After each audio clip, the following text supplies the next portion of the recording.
Welcome to Flat Earth Debate live and after show. I'm your host Nathan Oakley, and if you are new to this channel or you've not done so already, then be sure to subscribe, hit the bell notification icon and join button if you'd like to become a Nathan Oakley 1980 channel member and keep up to date with the Flat Earth Debate. If you would like to support the channel, there is a super chat that runs alongside each of these shows while they are live, or if you're watching in a premiering stream while they're premiering. And there's also a PayPal, Patreon, crypto and thanks button in the info box below the video. Most importantly, if you are watching this live and you'd like to join the discussion, simply mute the page you are currently watching, then click the link in the info box below this video to join the panel and express your views on the nature of Earth. If you do join, please don't swear. If you do, you'll be ejected. And if you are, please don't try to rejoin the stream using sock accounts. You'll be warmly welcome back on the next stream. Please also share the show on social media. Sharing the show obviously increases the live audience, but this in turn increases the chances of a more diverse panel. So please share the show on Facebook and Twitter. Now we are joined by 10th Man, Adam, Neil, Refracted Curvature, Arwin, and a whole bunch of people in Discord. So welcome one and all. Hello, good afternoon. Good morning, good morning. Good morning. Good afternoon, everyone. Good to have you all. Good to have you all. Any evidence of a physical geometric sphere edge horizon? Physical, formerly known as Earth curve? What do you mean formally? Not physical. There's a lot of moisture in the air here now, so it seems like the horizon is more comporting geometrically to the ball Earth model. Horizon? Slightly. What's the horizon got to do You with said anything? formally. I asked, People still call it. I asked for Earth curve. Are we No, talking you said about the formally horizon? known. Are we talking about the horizon that they believe is below surface level? Or are we talking about the horizon we see? The horizon we use, the one with... refracted horizon Let me seems to be answer, more John. like the geometric I horizon found as it should be. We're all very I keen. found it. We're all very Good keen. morning. I found it. I found the Earth curve. About Earth curve. Okay, no, you get precedent straight away over every one of these numpties who are just arguing about nothing. Go ahead. What have you found? I did. I went outside, right? And I live on a golf course. And I looked straight ahead, and there's this thing right in front of my house, and it's got this stick sticking up on it, right? And it's curvy. And it goes up and it goes down, and there's another one on the other side. That's the only Earth curve that I found. Would that be considered Earth curve? No. Mounds? No? Okay. Right. I digress. Well, back Sorry. to the... I didn't mean to call you guys numpties. Obviously, we were definitely having a worthwhile discussion about the physical geometry formerly known as Earth curve. To answer Neil, why is it formerly known as Earth curve? Well, because Earth curve is the physical geometric leading edge of the sphere, radius 3959, at the limitation 1.2 times the square root of the observer's height in feet, as laid down by the mathematics of a sphere Earth radius 3959. Now, that geometric limitation, since 2020, has been declared to be invisible. We wouldn't expect to see physical geometry. Nobody's expecting to see physical geometry. The geometric horizon only exists in the maths. Those are all quotes from people who apparently argue for the globe. Not what I'm saying. They say there's aspects of curvature and results of curvature, like boats disappearing over the horizon. That's not Earth Not curve physical, that's though. causing that. So when the assertion is made that boats go over the Earth curve, if you're going to call the horizon Earth curve, so we're now on Arwin's point, which is great, nice segue, then you need to explain it. Okay, well, that's a phenomena that you're observing, so it would fall within the remit of science, first and foremost. Secondly, if that's your assertion, that boats will disappear at 1.2 times the square root of the observer's height in feet at a physical geometric edge, then you've got a physical geometric edge again. And since 2020, as I already declared, they don't have Earth curve visible. So what is it, going behind the refraction? It's not going behind Earth curve anymore. Earth curve is the physical limitation to your view. And if they, the all Earth defenders, tell us that we wouldn't expect to see that, then if you're saying, well, boats go over it, go over what? The physical geometric sphere edge horizon that we used to argue about back in 2015? Well, no. That only exists in the maths. Hope that's clear. Do you deny that boats The black swan just asserts first. more and more that there is no physicality to the horizon. It Hold moves on, with the Jorge. weather.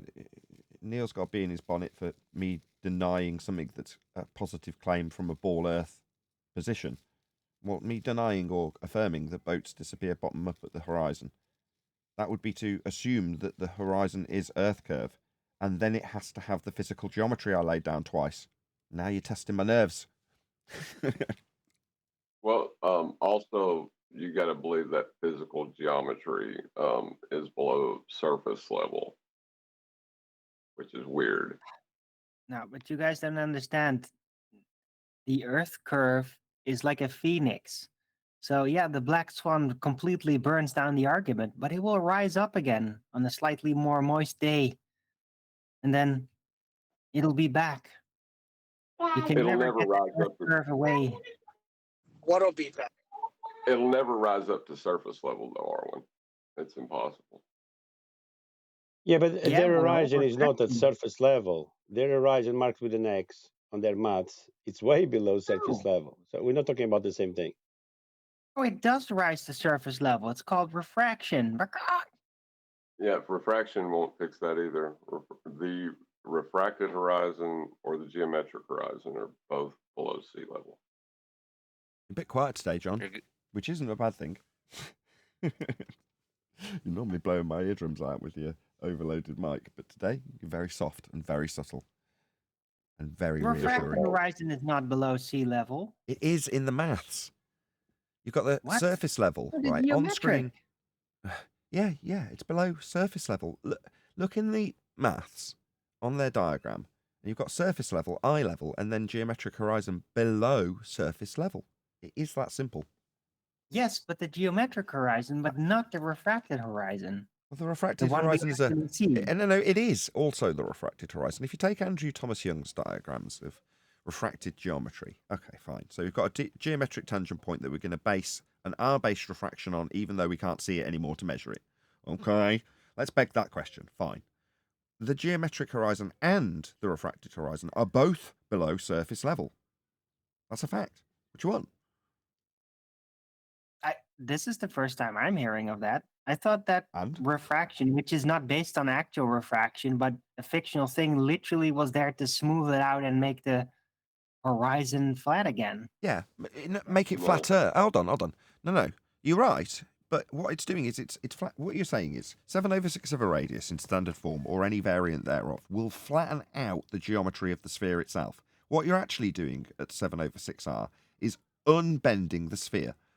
No matter how much you unbend that sphere, it will never, ever go beyond tangency. That is to say, the point at horizontal that you draw out for surface level for the maths to work can never, ever have the sphere itself be above that point. It will always, without exception, be below horizontal. The sphere, the dingleberry. Doesn't matter how big you Why? make the dingleberry, it's always below horizontal. Always. It only meets at Why? one point. I've just nearly done that. I mean, bloody hell. It only meets at one point. The point we're going to describe as tangency is your visual point that you're taking these measurements, whatever we're doing. It doesn't matter what we're doing. We're just describing a circle below your point, reference only to you in this example. Well, you've got the dingleberry dangling below your feet and a horizontal plane extending out in all directions.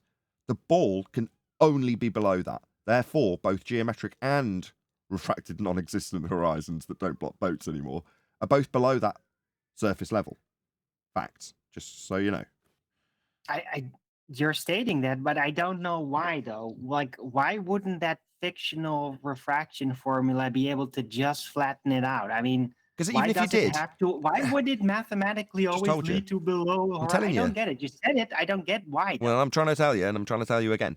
You imagine the dingleberry. You've got a flat circle, and then below, at whatever point, we'll say it's the central point of the circle, you've got a dangling ball, testicle, below it. Yeah?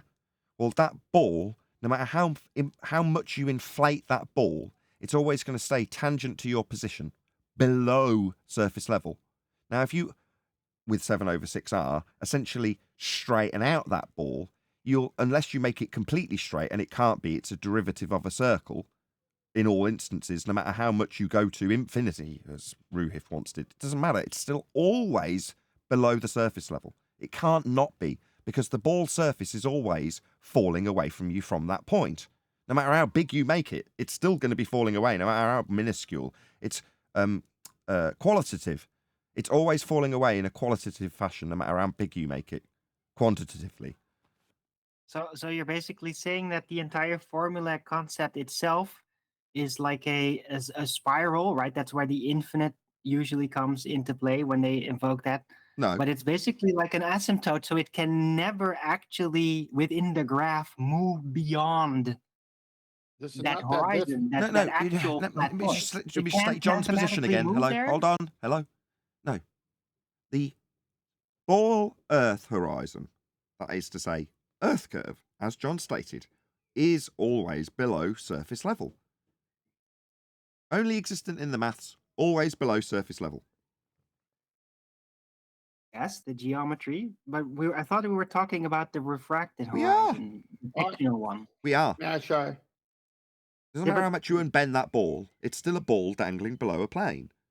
So therefore, every point below, apart from the tangency point where you're stood, is below you. Always, without exception. Even if you unbend We're it. not Even if But you I thought refract, we you're not letting me weren't talking finish. about the actual position of the actual Yeah. things. It's just going to repeat the same thing. It's just talk through. Yeah. Even if you unbend the ball, yeah, because it's a derivative value, i.e. 7/6 or any value infinite over 6r, it's still a derivative of r. You're just making the ball less and less bally. But even if you got it to be nigh on flat within a tenth of a margin or whatever you want to describe it, it's still below horizontal. But is May I that try? because of math? Yeah, all 7/6 does is unbend the radius. And there's no standard mathematical solution to just say this is exactly what you apply to make a circle into a perfect straight line. You That's can never impossible. no, you can never make a circle a straight line. You can't do it. No matter how much Through you try and apply mathematical 7/6 refraction to this ball, you will never turn it into the straight flat plane that's tangent to it. I don't know how else to phrase this. Adam, mathematically, can you help me out here? He's not getting it. Well, he's not understanding the difference between qualitative and quantitative, first of all. He's having trouble with that. Maybe that's where we need to start. Is a ball a flat plane? No, isn't that bloody obvious? Can I give it a try? John's got the main point just making me frustrated. John's just summed it up beautifully. Can a sphere or circle ever be a flat plane? Straight line, that is. I don't see why it couldn't, through some magical non-existent optics effect, couldn't be even beyond that the Come on, horizon could be Owen. This is displaced gonna above Stop the it. Okay, let me actual ask you my horizon. question then. Let me ask you my Being question then. ridiculous. How Yeah, many I'm being horizontal ridiculous. planes I'm are just there? trying to Jorge, you're figure going to have it to out. wait. Hold on. Yeah. You have to wait for all the rumpusing in the G+ panels to subside because everyone's annoyed with Arwin and telling him off. Go ahead, Jorge. I think it's subsided. Now, a question. I like to ask this question to ballers. How many horizontal planes are there on the sphere, None. Arwin? None. Zero. Nada. Infinite. Infinitely small flat planes. Ooh, no. Infinite points of tangency if you're going to slap a load of straight lines on two balls. But no. We're not asking how many tangent points a sphere has. Yeah, but they're all infinitely small, though. Oh. Can I you wouldn't- address Arvin, please? I wasn't I'm gonna disagreeing go- with John. I'm going to go with no. Go ahead. I think I'll go with yes. That All right. means yes. Black Swan, the last oil platform, 9.4 miles. Let's just say it's 10 because it's obviously gone further than that. The radius of the Earth would have to be 263,000 miles. So they give us a radius of 3959, and yet the Black Swan, video and photo, show that the Earth would have to have a radius of 263,000 miles if Earth curve, that curvature was at 10 miles. So, Arvin, what you're not understanding is this point of tangency. So it's straight, level all the way to 10 miles, but that increases the ball to 263,000 mile radius. Well, that disqualifies the first claim that the ball is 3,959 radius, which means we live on a plane and we're not on a ball. Yeah, but that's still based on the assumption that what you're seeing is actually there, though. What are you talking about? That's Refraction. nonsense coming out of your mouth. I'm not defending you on this one, Owen. Sorry. You don't have to defend me on this. All right, we I'm got a video echoing. today. This is nonsense. Hold on. Is he trying to say the Black Swan video and photo does not exist? Oh, I'm saying no. Of course, I'm not saying that. All this was a mathematical curiosity. Like, why can't it be perfectly flat mathematically? Why can't it be beyond that? Even it could be wherever Right. the fuck you want with math. It can. So I tell didn't you. get that argument at all.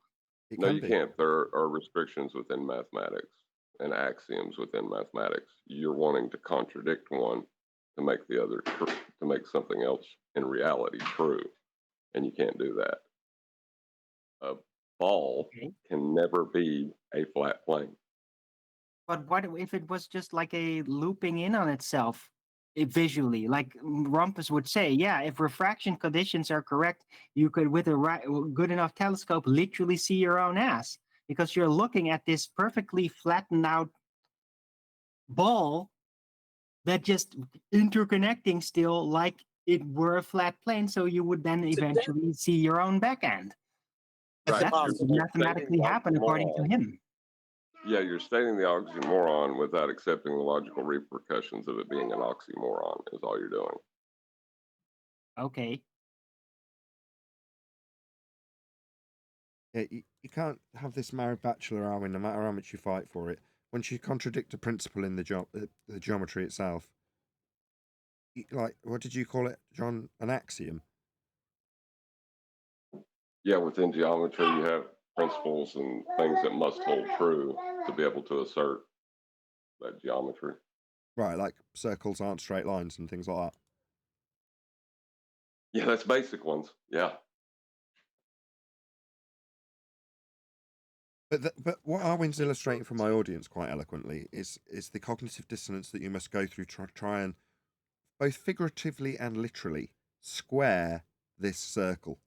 That's what Arwen's trying to mentally do. He's trying to go through the gymnastics for you to hear, rather than a fundy just telling us we're idiots and don't understand. Arwen's trying to give you that verbally so you can understand the mental gymnastics that potentially one of your opponents who has to fight for a very, very, very, very, very flat ball, you know, how that still doesn't work. But that's what they're ultimately fighting for, and they're trying to defy axioms, as John puts it. And Bev, for that matter. Bev is very good at detailing geometric axioms. To his credit.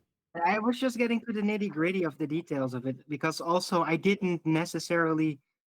Well, I'm not super talented when it comes to the details of math. I just got a little bit of a feel for it. So I didn't really see that. I was just like, but yeah, if it's a fictional visual effect, then why can't it just bend beyond? Like, what's the problem here? I didn't see it. But if there's a literal programming error, as in the very language that such a thing would be constructed with doesn't allow that, well, that's a limitation I have to submit to, basically. I didn't see that, though. So thanks for explaining that to me. So you didn't know in advance a straight line is different than a circle? No, we can demean him. Stop. Everyone stop. It's not fair, right? I've just praised him for being able to... You guys don't recognise the benefits of Arwen. Shame on you all, right? But what I was doing the same thing you did. I was giving a baller credit for okay. not recognizing circle between the straight line. Okay. Right. How many times do people on the panel say, why would you do that? What makes you mentally do that? How do you feel when you're doing that? They always appeal, not always, it's not stereotype either. Some of you guys, I'm talking to now, want to know what the hell is going through someone's mind when they do this stuff. Yeah? That's what I'm asked. How can you do that? Matthew Learn's got quick. I was rolling my eyes going, who cares how he feels about it? Right? But the point is, people want to know. How can you be in such severe cognitive dissonance describing everything as flat and then ignoring it to say that you just prefer to beg the question of a sphere? How does that make you feel when you're doing it? Arwen gives us a glimpse, only a small one, because that's all we can have, into what you would have to mentally do to make a flat surface a sphere. Yeah, that's right. And I'm genuinely curious as to how that would work in their minds, because I'm pretty good at trying to imagine what it's like, but even what they do just goes like another notch beyond. It's really difficult to really follow track, to back engineer that process. And that's what I just tried to do. Yeah, and I just So said, thanks for indulging me.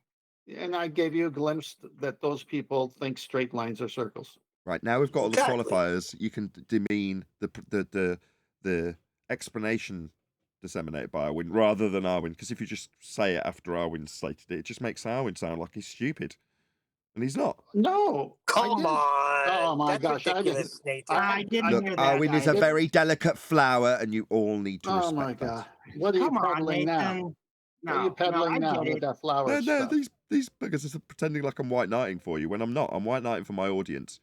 I see the value, and that's it. I just don't want I don't want the value to get lost because Arwin gets pissed off because it just sounds like in the discussion he's like, well, how do we make this flat surface work with the sphere surface I know I'm not standing on, but people do. And then at the end of it, you go, well, so you understand now that a flat line can't be a circle. It sounds like you're saying it to Arwin. That's not my main point. My main point is I want the audience to understand that this doesn't work spherically when we're dealing with flat. All right, well, let's get on with today's review video because it's on this subject. We're going to see a 86-mile, 140 kilometers straight Saskatchewan, Canada. And the guy's going to prove the Earth is a ball with his bicycle. Okay, so as always, this is the same old. Let me just get back to my live streaming menu, make sure everything's okay and I'm not missing any super chats. Right, this video is called How I Proved the Earth is Round, open brackets, with my bike and 2 sticks. What's with the capitalization? How I proved is in capitals, then the is in lowercase, Earth in uppercase, is in lowercase, round in uppercase, open brackets, with my in lowercase, bike in capitals, and in lowercase, 2 sticks in capitals. Okay. Now I gotta let you know we're going to be laughing a lot, I have some stills that I'll be. Hang on, we're going to be laughing a lot, and I got some still photos that I'll be putting in Master D for you. If you want to use it, it's up to you. As always, Kurtis Baute. I hope I'm saying your name right. Either way, is it Baute or is it Buell? I can't see my projector slightly out of focus today. I haven't got to that step. Lots of things went wrong, as always. Anyway, let him know there's a chat comment going by with a link to this chap's videos, or this video specifically. Please let him know that at Nathan Oakley 1980 sent me. The idea being that he not only realizes that we've responded to his video, that he would make a response to us if he feels that we need to address something that we've missed or that we've treated him unfairly in our critique of his presumably globe earth proof with sticks and shadows. We'll see how we get on though. Okay, so let him know at Nathan Oakley 1980 sent me. As I say, there is a chat link going by in the live stream chat right now. And we're going to get into this. Thanks for supplying it. 10th man's choice. As always, I have no idea. We're going in completely blind. Around 1 in every 10 Americans say that they believe that the Earth is flat, or that they at least have their doubts that it's round. I'm going to test that. I'm going to test if the Earth is flat or not. And to do that, I actually need to go somewhere where it's super flat. So that's why I'm going to Regina, Saskatchewan in Canada, and I'm going to measure. Okay, I'm a bit of a loss already. So he's already conceded that he's going to a very flat place to measure whether the Earth is flat or a sphere. Okay. Yeah, straight off the bat, this sounds silly. Arwin's already stolen my thunder. How silly it is. Am I missing something? Arwin's obviously on the same vibe I am. No, that's why. Go on, John. I'm guessing he's going to use the incident angles of light and the shadows that are created on a flat plane to assert that light's parallel, and then ignore the angle that he just took and say it's a ball. Yeah, so as you play it, when he says the distance that it's flat is 140 kilometers, and I've got in Master D 3 different kilometers to miles conversions, and they all say almost 87 miles. There's 140 kilometers. That'd be totally flat, 87 miles. Now, if you go to the Earth curve calculator, and this guy believes he lives on a ball with Earth curve on it, on that 87 miles, it's close to 5,000 feet of curvature. But he just said it was all flat. Yeah, it's because it's all flat, right? Well, that's why I said we're going to laugh. Sure, but to make the assertion that he just has is in reference to sea level. How much relief or elevation increase do you have with reference to zero? Oh, my bitrate is slipping right the way down. If you're getting a stuttery stream, I have no idea why my internet connection's slowing right down, but it is. In any event, he's got to start with the actually measured flat surface in order to assert how flat anywhere is, right? In order to assert how high something is with respect to sea level, is not saying how much Earth is curving away from your position. For me, here in the middle of the right in the middle of England, there's a oak, the Midland Oak, it's called, and it's down the road from me, marks the centre of England, right? That's right in the middle where I am, about as landlocked as I could be, as far as away from the coast as you can be.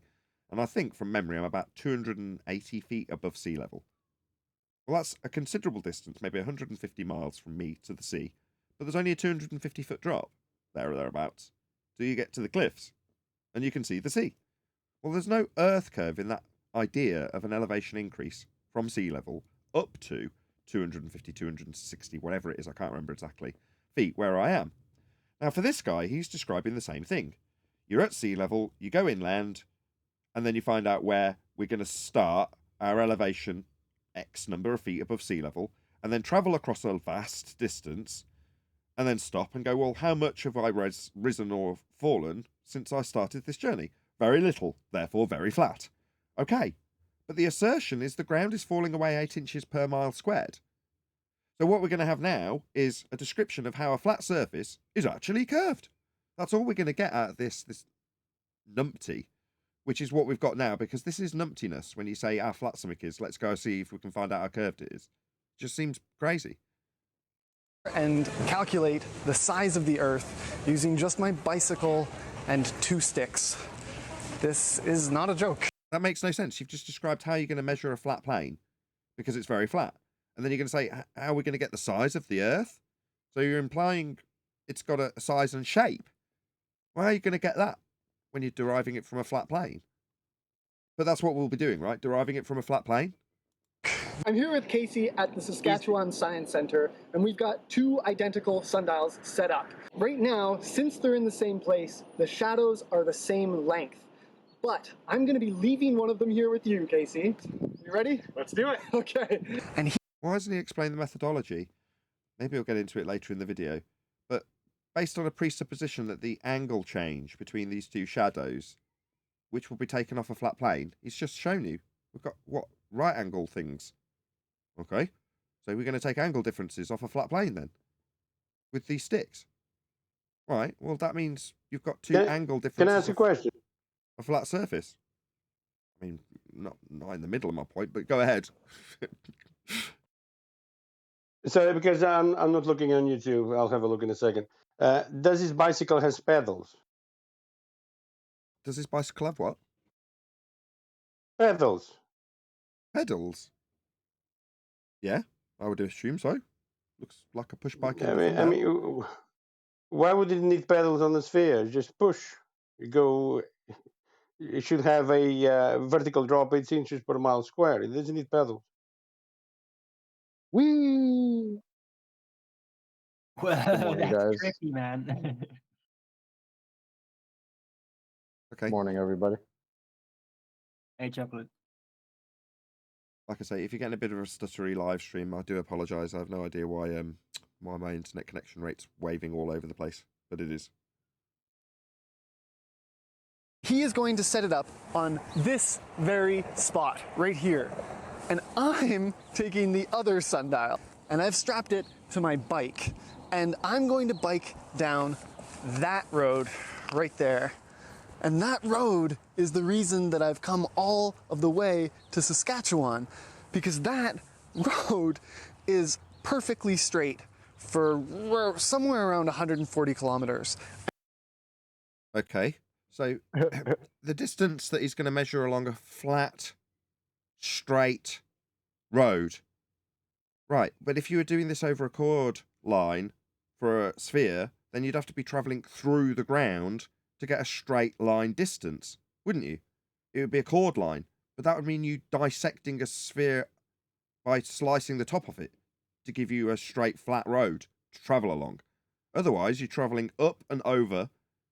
So it is literally going to be utilize a flat earth to measure an angle to then not juxtapose, to reinsert the angle measurement from the surface into a ball earth so that the earth becomes the protractor that's being rotated. That is literally what's going to happen, isn't it? I'm sorry. Did he say perfectly straight for 140 kilometers? Is that what he said? Yes, Yeah, I heard wrong. no, that's right. It's a flat plane for at least 140 miles. He knows of. Right, that's what he's saying. Oh, okay. How much curvature should be in 140 kilometers? Which is what, like In 90 miles or something like that? 5,000 feet or so. In his No one is mind, claiming. using the flat No one- plane to work out how sphere shaped it is reasonable. In his mind, this is okay. He's just measuring the angle change of the sun and presupposing he's on the sphere, even though he's measuring it flat. Did he But- say, is he confusing straight and level?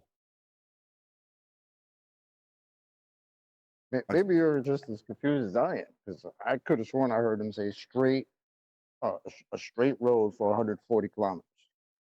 So You can have a straight line that's not curved, but it's not level. Is he a He said it- retard? He said it was prior to this flat for 140 miles is what he claimed. Well, not kilometers. may have, but that's not what I just heard. Does everyone all follow of that? the way to Saskatchewan, because that road is perfectly straight for somewhere around 140 kilometers. And I'm There you go. It's straight, not flat. It's pedantic, but we know what he's talking about, but he's a retard, right? Yes, everyone got that. I've come to Yeah, but measure prior that to distance he on my already bike. stated- Okay, so I just zeroed the Prior to that. odometer. Let's get started. Here goes science. Okay. Science is back, baby. Science is back, baby. I'm measuring a distance.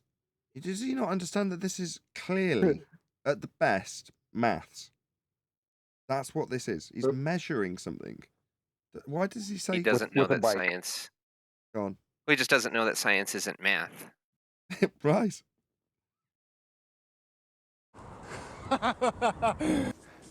This is Highway 33, and since it's very flat here and there are no Right. Since it's very flat, we're going to use it What? to calculate Saying that. sphericity. My God, why is I'm getting interrupted every time I start a sentence now? This is going to become unlistenable real quick, lads. Yeah, it's super, super flat. Perfect for measuring sphericity. Go ahead. I just said, like, keep saying that. Yeah, it's flat. We know. mountains to go around or hills to go over, this is one of the longest straight roads in the whole world. And that's why I'm here. Let's pretend. Okay. Nathan. So basically he's inferring that you can have a spherical Earth and still have flat land. Basically, that's what he's trying to infer. Even though we know it's flat because it's flat, but he's trying to say you can still have. Right, but he's saying you can still have. Look, I got 83 kilometers, or 146 kilometers of flat land, but it's still a sphere. That's stupid. Because he don't know the maths. He's a retard. Like Like QE said, it's flat because it's flat, not because a sphere has flat surfaces for many Don't miles. hate. Don't hate, bro. You're trying to prove the Earth curve with a bike. It gets worse. Pretend No that way. this No orange is way. the Yeah, Earth. it gets worse. Now, Just this is the Earth, just and realize. these two sticks are going to be the two sundials we're working with. So I'm going to put them in. Don't try this at home. What, riding a bike on a road? Please. Okay. Since the orange is round, anytime we line up the shadows like this, Then it won't match your straight, flat road that you're travelling along. You see, this orange isn't straight and flat. You know, this obvious flaw in logic seems to have slipped this guy by. I don't get it. Why is it so obviously flat and straight requirement to get ball? It seems stupid. Anybody else? Well, hang on. Anyone else Yeah, think yeah. that's reasonable? Yeah. Is that a reasonable inference? Anybody? Well, when you assume that you live on an orange, a ball, then all of these things must emanate from where? The surface that's curved or somewhere else? If you've got a curved surface, you've got a curved surface. If I'm thinking that I'm looking for a curved surface, I'm not going to go out and look for the flattest part possible, am I? It seems absurd. I totally understand. The whole point is Black Swan 3959. Every horizon distance can be no further than, okay, and then this guy goes to the flattest, straightest part in Canada, 140 kilometers, which is about 87 miles, which should have 5,000 feet of drop. And then he's going to say, see, I proved the Earth is round on the flat surface. This is exactly how they think. Because of my orange tennis ball. Orange. But he's not detailing drop. He's detailing a flat plane. Yes. You Let- got to let him have a keep flat doing it. plane to have the ball.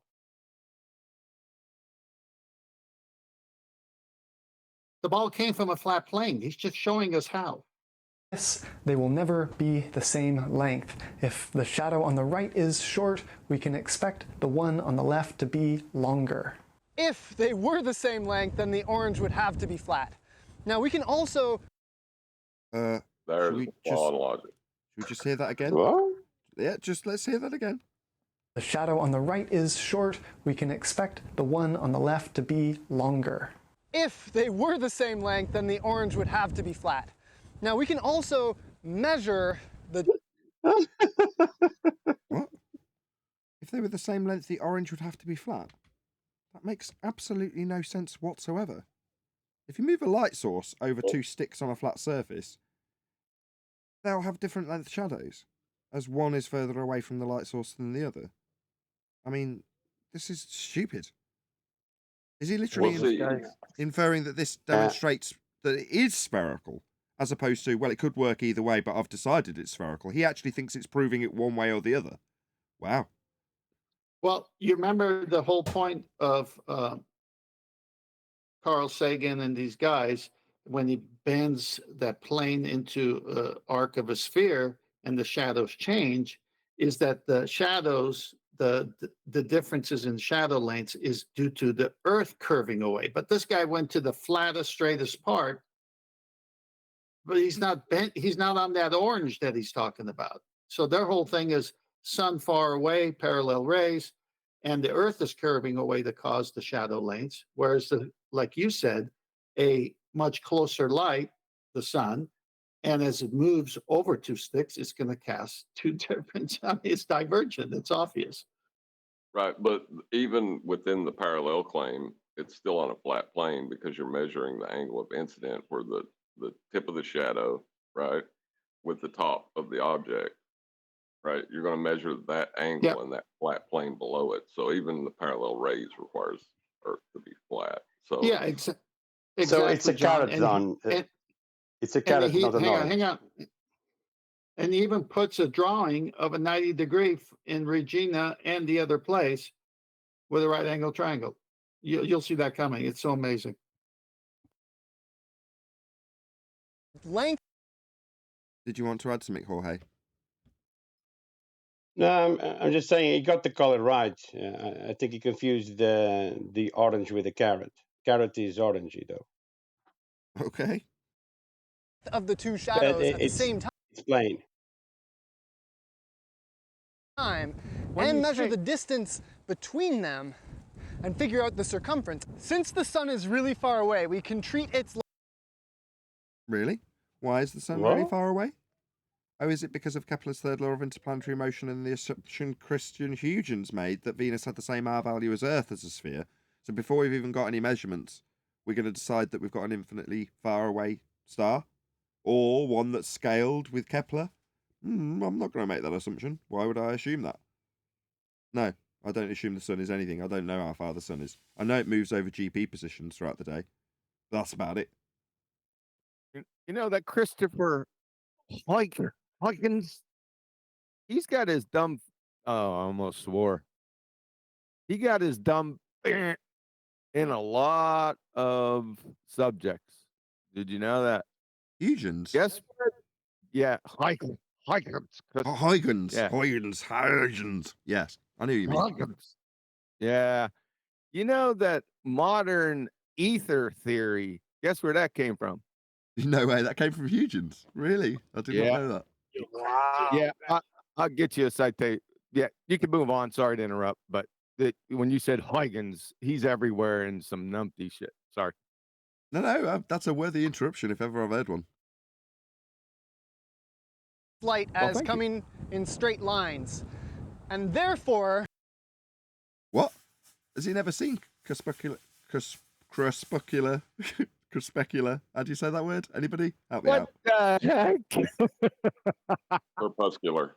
Crepuscular. I knew I'd get there from someone. Crepuscular rays. Luminiferous. Right. You know the thing. The thing where they're not looking straight at all. They're looking like they're converging on the sun. Yeah, that thing. I think your words were diverging a bit. My bad. we can figure out what angle it's hitting both of the sticks at. And Angle sounds like two Angle. straight lines. So you're going to figure out the angle, two straight lines, that it hits. Okay. You'll need a flat baseline for that, though, won't you? You need a flat Earth to do these angles. See why you picked this now, Tent. that allows us to figure out what angle the two sticks would meet up at in the center of the orange. Oh, really? So now we're not measuring angles with sticks on the ground. Actually, these angle measurements on the ground using a flat plane are taking place in hell, in the middle of the orange. Were you taking these angles from hell on your little bicycle? No. So why'd you need them to be in the centre of the orange in hell? Oh, it's because you've already made a few presuppositions about very far away stars, parallel light, and therefore transposition of angle taken off a flat plane to hell. What an outrage. I mean, we've just pointed out how nonsensical it is, but to try and make sense of it, you're going to say that this angle's coming from hell? In the core? You're not doing that though, are you? Why are you peeling this orange? Peel off the shit that's underneath your bloody bike right now. Grab a handful of the dirt, peel it back and dig to hell to make this make sense. Oh, you can't peel off the ground. You can only do it on the very flat road. So flat that the angles, only capable of a flat road, are going to be transposable to the centre of a sphere that you're assuming in the form of this orange by suggesting that you're going to go to hell with these flat earth angles. What an outrage. Good video, Tenth. Good video. Since it's orange, it's the pith of hell.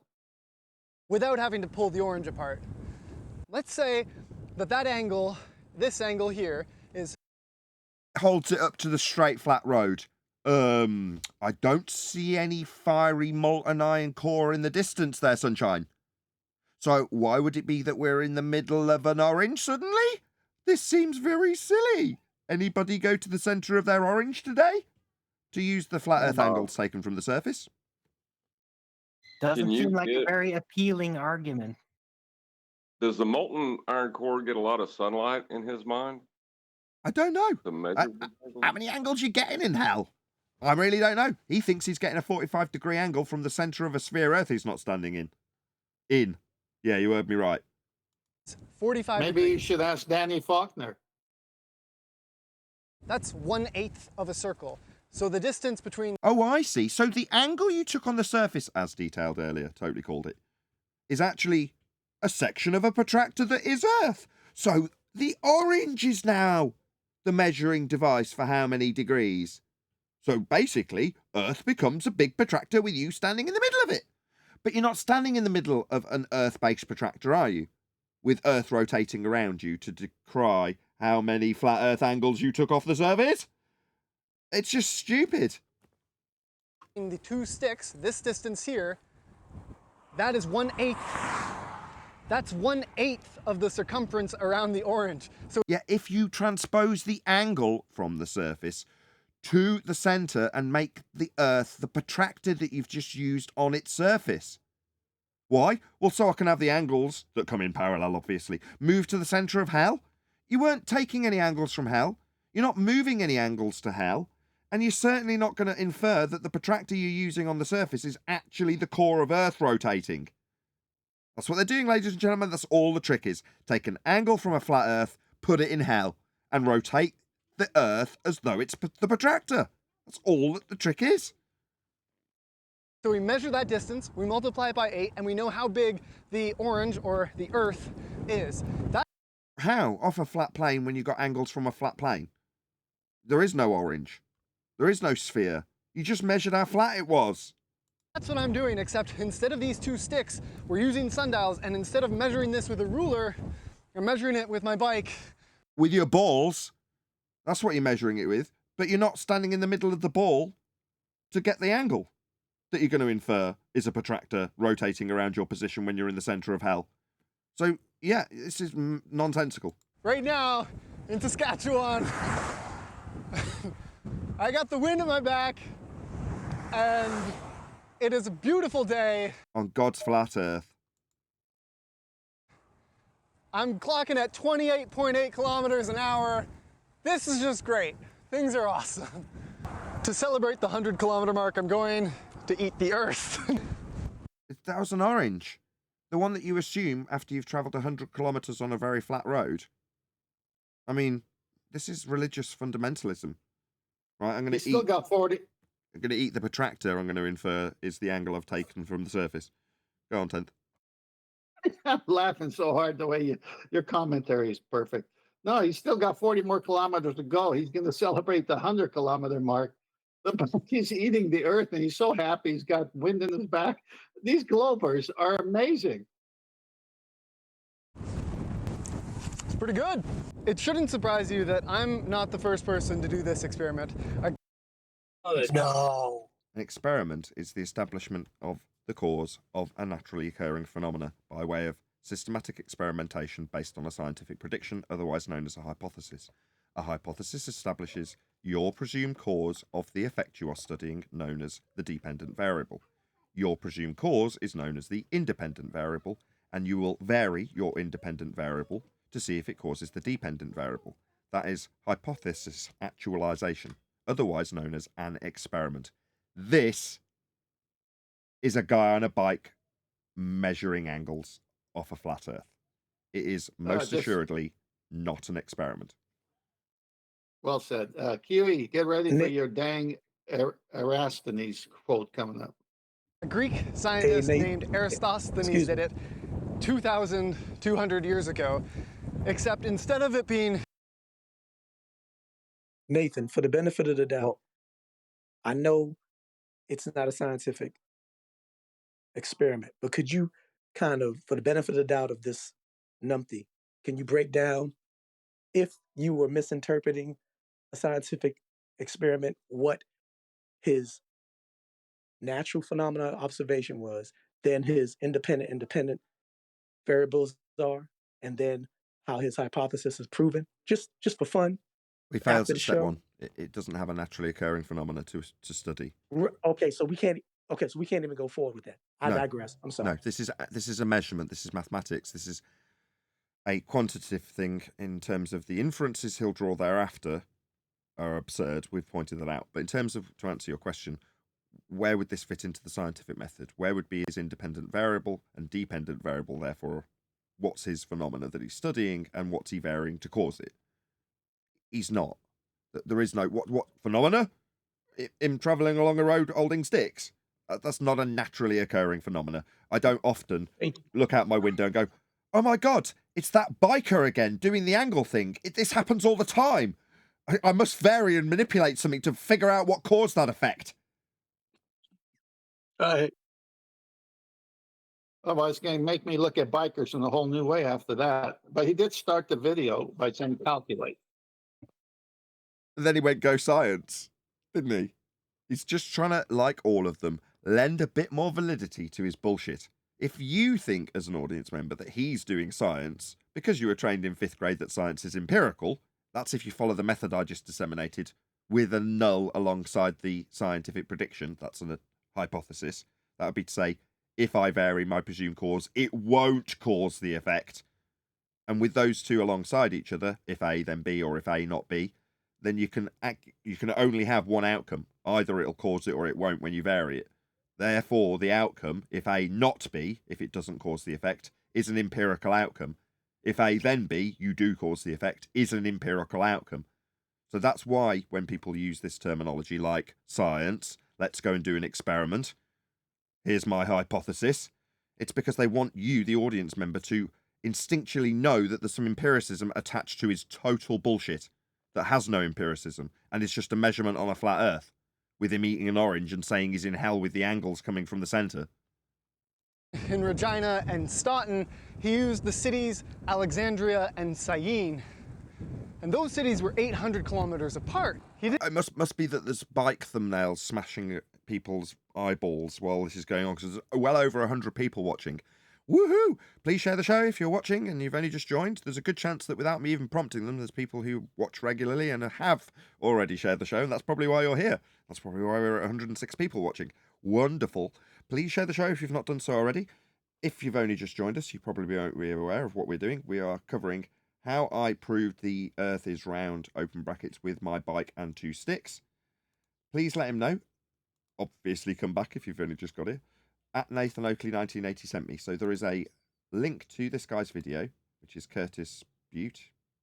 And if you can click on that link, go and let him know. At Nathan Oakley 1980 sent me. Hopefully, if you were to respond to all the wonderful people who come here and go and let these people know that we're looking at their videos and critiquing their ball earth religion, they'd do the same in response. They'd put my link in their video, and hopefully I'd get some algorithmic love by way of them rather than YouTube, which is something that we are definitely not getting. So there we go. It's obviously selfish motives, but they still get helped in the algorithm if you're going and commenting on their video. They didn't have bicycles back. Nathan. Yes. Just a note here. He said Eratosthenes 800 kilometers apart, Syene and Alexandria. It was just yesterday, I believe. Lawrence Krauss said it was 100 miles on horseback, and this guy's on the bike. So we're making some progress. So 500 Carry miles on pigeon, baby. bike. No, it's just get it right. Stadia is 500 miles on a bike, 100 miles on a horse. Did you know that? Don't you know what Stadia is? There were 2 wells too. Two Was wells. one of them Orson? Thank God these guys aren't archaic or anything. What's the line? Oh God, what's the name of that guy's sledge? Oh, bloody hell! There's a really famous Orson Welles line at the end of. Come back to me. Does he got Back then. sisters? Sorry, Does he got sisters? I'm not focusing on the puns. I've got too many gauges to watch. So he had someone pace the distance between the 2 cities, which is crazy. And they were 800 kilometers apart.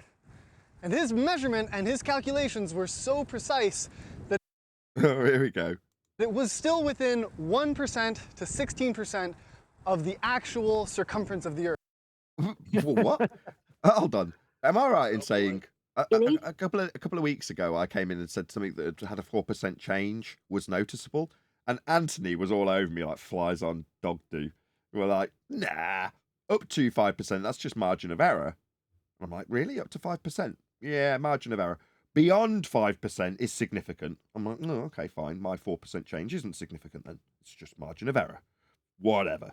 But in this instance, we've got Earth between 1 and 16% of the actual circumference of Earth. 2 problems. 1, that's a massive difference.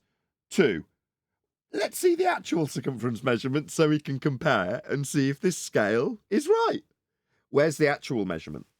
Because so far you've just measured a flat Earth. So we're going to need something better than this to compare, even if we did and begged your indulgence, or you begged ours, with this assumption of a sphericity that you're not measuring on a flat, straight road. Yeah, we're going to need to see the actual measurement to see if it is within Nathan. 1 and 16%. I mean, yeah. Nathan, If is they there? keep going at this, sorry, Go on. Go on, Chocolate. I'll go after I you. was just gonna say, if they keep going at this rate, what Aristophanes did will be more accurate than the actual circumference of the Earth. All right. So we've got. Is there control variables in the real scientific experiment? Control variables. By control variables, you mean variables that you keep under control, Yes. aka not vary them. Correct. Yeah. Okay. Everything that's not the attempted induced effect, and everything that's not what you're varying should be kept under control. Right. So we've got this claim of this person, Eratosthenes. Now, Lawrence Krauss said someone got on horseback and went the distance. This guy said with Eratosthenes, he paid someone or someone volunteered to pace 500 miles. Now, which one of these stories made up? Are all of them made up? What's going on? Why can't they get this experiment exactly right? Not an experiment. No, they were pipe hitting surveyors. Earth. That's That's copyrighted. incredible. But we don't know exactly what his answer was because he used a unit called stadia, which was how big a stadium was. And there were different sizes. Was it? How big a stadium was his stadia? Is that correct? I don't know where he got that from. We'll have to do a little research, but that's the first time I ever heard it when he said that. I see. I mean, it just, when he said it, do you think that sounds cool? Okay. How big's a stadium? Anybody? It's a stadium. It's possible that stadium is the single unit of the stadium is. measuring scale. Oh, I see. So you're saying that the stadium is the single unit of the stadia. Yes, that's very helpful. So how big's a stadium? However They're big you need it to be. Yeah, Paul they're all corrected different. us one time on flatzoids. We thought he made a mistake, and we laughed at him for saying stadium. If you're Paul not getting corrected this, us. if you're not getting this right, if I say I'm going to give it in heels. Oh, what's a heel? Oh, well, it's a measurement standard.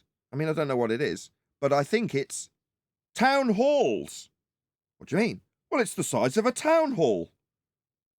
Okay. How big's a town hall? I don't know. I mean, it depends on the town hall, I guess. People As big as you oftentimes need use it to be. football field. Look, if he doesn't know and he hasn't got a clue, then 1 to 16% seems reasonable. Because it could be 1 to 16% if you don't really know. I mean, how's he got this scale if he doesn't know what he's comparing? Ugh. Sizes of stadiums, and we don't know what one he meant. Oh, we don't? Wonderful. So his answer has been lost to the sands of time. So accurate to within 1 to 16%. But I'm going to try to redo it. To the sands of time, but it's accurate to within 1%. Ascending time as well? Guys are crazy. What this guy doesn't realise is, regardless of the accuracy of stadia, that's very much as for the fun of it, majoring on the minors. No, his methodology is the same as yours, mate. He used a flat Earth too. With a huge upgrade in technology, we're using a bike. I've biked 138 kilometers today On a flat Earth. from Regina to reach the first stop sign. It's the end of the road, and it is Stoughton. Okay, He said so I with a just huge set up one. upgrade to technology, we're using a bike. now he's- Fantastic. And now he's getting an Yeah, angle. he just confirmed it's flat. Now he's getting an angle. Right? So what is this straight line meeting a curve? Wouldn't be an angle. So you're going to use the flat Earth to measure this angle. one sundial in Stoughton, and Casey set up the other one in Regina. We made sure that they were both level and checked that they were both... Why would you want to make sure they're both level? Oh, because it needs a flat earth to do this. Yes, that's right. You'd level your tool to get your angle. Yeah. Yeah, you need a flat earth for this. You notice you're not measuring an angle from hell and leveling it at the centre. No, you're on the surface measuring how flat it is by leveling both tools, because they wouldn't be angles if they were along a curved baseline between each other, and you'd have just fallen several thousand feet from the first position to the second. Aligned with one another, and everything seems to be good. Okay, I think my math was a tiny bit off because I thought that the measurement was going to take place at 10:59, and it is 11:04, and we're still a few minutes away. So I think it will be more like 11:15, but you know, with this experiment, what matters Not an experiment. You're measuring flat earth angles. is that the sundials are lined up with the road and lined up with each other, and I Along a flat baseline, as long as you got them nice and level and nice and flat, and the road you travelled on's flat. just got off the phone with Casey in Regina, and we He's doing the same. He's measuring an angle off a flat surface. are at the exact same point, the exact same angle right now with Yep. You're going to need a flat earth for that. our sundials. At Yeah, least he needs an equatorial plane for his sundial. No, his equatorial plane works at the centre of his hell. So if you say, oh, we'll give him his equatorial plane, well, that's what he thinks he's on when he's in the centre of his orange. That's an equatorial plane. That's what you're describing. But in more crude, I don't have to go to that. He's not doing that. He's just doing an angle measurement on a flat plane. It's really crude. But it still needs a flat earth. this angle is the same. Yeah, I know, a little nerve-wracking, right?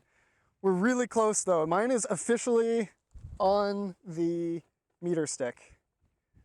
Is yours almost there? Yeah. Okay, so in another, like, maybe we'll say 10 seconds, you can grab your chalk. Your line looks pretty good, right? Your angle measurement off a flat earth looks pretty good, huh? So this is it, okay. Okay, we'll take the measurements in 3, 2, 1. Flat earth! Hooray! Now, I've got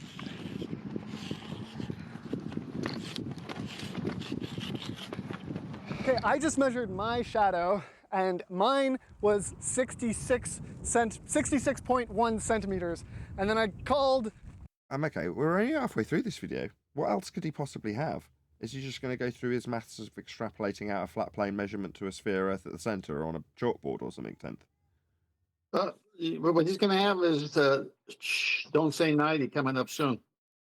Casey, and his was 70.0 centimeters, which means that our shadows are 3.9 centimeters different. Mine is 3.9 centimeters smaller than his is in Regina, which means...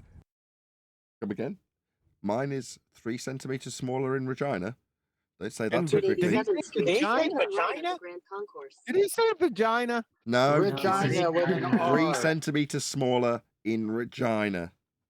Oh, Earth God. is a sphere. I was hearing and other it means things. Look, As let's just as all long get as a grip. We are not 13 years old anymore. that I can calculate Wow. the size of the Earth. Now, Can you? Really? Well, What? Using all those flat Earth angles? Go on, John. I was going to say, as long as his conclusion doesn't involve him disregarding the measurements he just took, I'm interested to hear it. But it seems like he's getting ready to say that the baseline was curved, therefore it wasn't an angle that I just took. Well, we shall see. I hope. We'll see. You get the kudos. You called it first. now, I expect that it won't be exactly accurate, but it's going to be pretty darn close. Really? You know an experiment has an empirical outcome, right? If you were doing science, as you alluded to, and you just did an experiment, then it would be empirical in terms of its outcome. Yeah? Pretty close isn't something you hear from an experimental setup when it's been concluded. Oh, that's really, really rad. Okay, cool. I'm gonna hang up and get packed and get on the road. We now have all of the measurements that we need in order to do the calculations for the circumference of the Earth. Really? Looks very much like you got a chalkboard, aren't you, down there? Oh, this isn't going to work out well. So I left Regina on my bike and I cycled all the way to Stoughton. That distance was 138 kilometers. When I got to Stoughton, I set up a sundial that was... What's this? What's this 90-degree thing doing here? Oh dear! That's not going to bode well when you talk about a curved baseline with the measurement of an angle coming from the centre, because you won't have a 90 on the surface, will you? But you had a 90 here, isn't that interesting? 100 centimeters high, and I measured the shadow of the sundial at a specific time. On a flat Earth? The shadow was 66.1 centimeters long. And so we can do some simple math to figure out the angle at which the sun was hitting the top of the sundial. And that, on a flat Earth? That turns out to be 56.5 degrees. Off horizontal? I mean, I don't know if I'm just premature, John, but it doesn't seem like it. At the moment, he's just telling us how flat it is. There has to be build-up. No great trick is ever done without a bit of fluff before it. But the fluff is a flat Earth, and it's the measurement he's done. Well, it has to be, Nathan. The Earth's obviously flat, so you have to use the flat Earth. I see. Maybe that's why this is buried 2/3 of the way in the video. Now, at the exact same time I was taking that measurement, Casey in Regina was taking another measurement on an identical sundial, and his measurement was 3.9 centimeters longer. He measured a shadow of 70.0 centimeters. And that means that the Earth is a sphere. What? Let me get it straight. 2 angles with 2 baselines, and the angles off horizontal with 90 on your measuring depiction. That is unequivocally a flat Earth. But you're saying that as a result of 2 flat Earth angle measurements off flat baselines with degree measurements that can only be asserted if you've got a flat baseline to give you the angle, means that Earth's a sphere? I mean, I'm not being funny about the prestige here, John, but that was pretty terrible. In terms of the conclusion, showing how Earth is measured flat with flat baselines and angle measurements with 90 degrees off a flat baseline and the degree measurement off a flat baseline, to tell the audience that Earth's a spherical surface. That's a really terrible prestige, John. I mean... Hang on. John's point will be validated soon. Keep well, going. I want to hear his reaction now. He hasn't seen this video either, has he? No. Well, John, this isn't looking good.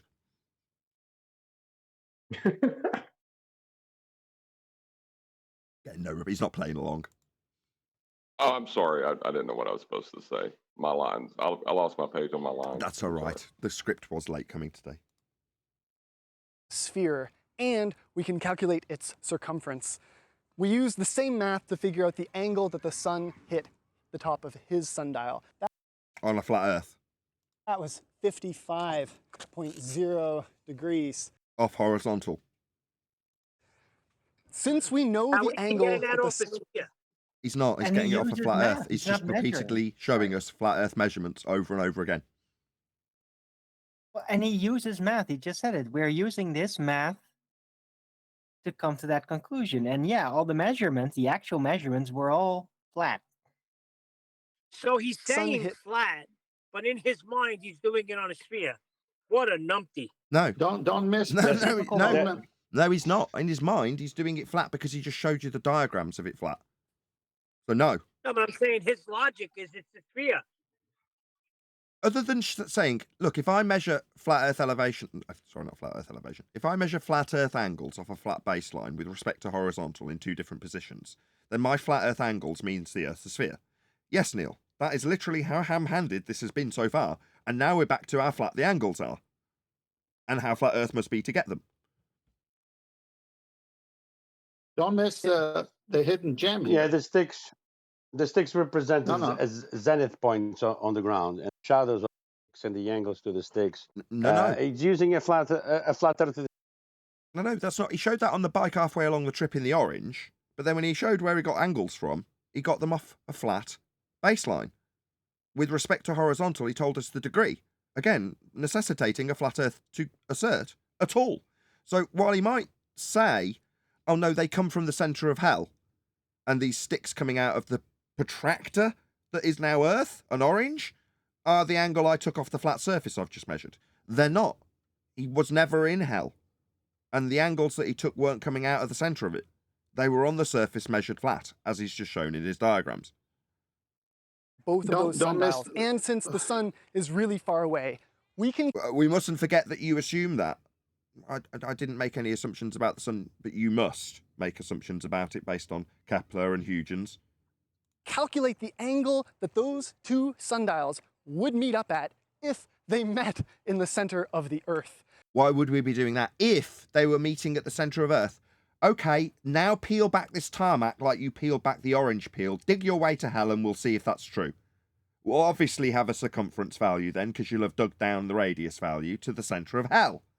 Meanwhile, you've just measured a flat Earth and you're saying if I make Earth the protractor and the angles meet at the centre, we'll see how spherical it is. You didn't do that though, that's not what you measured. We take the angle from Regina and subtract it from the angle in Stoughton, and we get 1.5 degrees. So if we minus the angles taken off a flat surface and instead infer the change in the protractor rotating at the centre of a sphere, so wouldn't that mean that you'd have to change and check the angle that was the circumference of the Earth in the first place as a protractor with you at the centre of it? No, if we transpose these angles off a flat plane to the centre, no, why would we do that? I mean, anybody on the panel care to tell me why on earth I would take two flat Earth angles that necessitated an assertion of a flat baseline to give me a degree off horizontal in two different locations? Why I would then say, if these were taken from hell, how is that reasonable? Anybody at all? It's not. That's It's part simple. of the procedure. If you presuppose a ball, that's just how you do celestial navigation on a ball. You We're not do it doing- in hell. Well, we're not doing celestial navigation, but the point is that no, when you say it's part of the procedure he just disseminated to his audience and mine was most assuredly not rotating a sphere Earth to give us the difference in degrees from the centre. It was measuring an angle off the surface flat. That's what he actually did in terms of procedural measurements, not an experiment. Oh no, not an experiment for sure. No, he's telling us he can get sun shadows from hell. Okay. I tried earlier, but let me try again. The sticks have to be level, and he called them something. What if the baller's been saying all along that this something proves a globe? Sundial. He called them sundials. Yeah. And it's in the celestial sphere, the Earth is stationary, and the luminaries are moving. They still adhere to that because it's easier that way. And there's a picture in Master D that I put that Paula sent, and it shows in a room, according to Eratosthenes, this table is a ball. You may want to show that. You see the different length of shadows. Perfect. Thank you, Paula, and thank you for putting it up at the perfect moment. Yeah, exactly. This doesn't, as he alluded to earlier, in any way prove that you're taking measurements from a spherical surface. And when you break down what the measurements actually are, they're measurements off a flat plane. That's what they are. Anyway, we'll get back into it for a bit, see what else he's got to say. That means that the angle that those meet up at in the center of the Earth is... Sorry, they didn't meet up in the centre of the Earth. Did they? There were two angles from a flat plane. 1.5 degrees, or 1/240th of the circumference of the Earth. What, if Earth was the protractor? Earth isn't a protractor, and you're not standing in the middle of it. But if you take two flat Earth elevation... I keep saying elevation angle measurements. If you take two flat Earth angle measurements off a flat baseline, you can say that if they met at the centre of a sphere, well, that would make the angle that you just took not an angle anymore, because you'd just be curving the baseline, wouldn't you? So your angle wouldn't be an angle. You couldn't take the difference between two positions that had straight lines meeting curved lines, which would be what your surface is implied to be if you put these at the centre and say the angle is in reference to how much I twist the Earth as a protractor. Well, that protractor's got a curved edge to it, and the baseline that you just used to get the angles wasn't. It was flat, like the Earth is. exactly as you measured it, Well, flat. he stated at the beginning he needed to fly to somewhere where it's perfectly flat and straight for 140 kilometers, which is 86, 87 miles, which would have almost 500 feet of drop. So he stated that he's got to use something flat for that distance, which negates the whole argument of an arc to a curve. That's why when he said that, that's the first thing I pointed out. That's the first thing I heard when he came in. Oh, I'm going to use this road that's 140 kilometers straight. To do what? To prove that it's curved? That's insanity.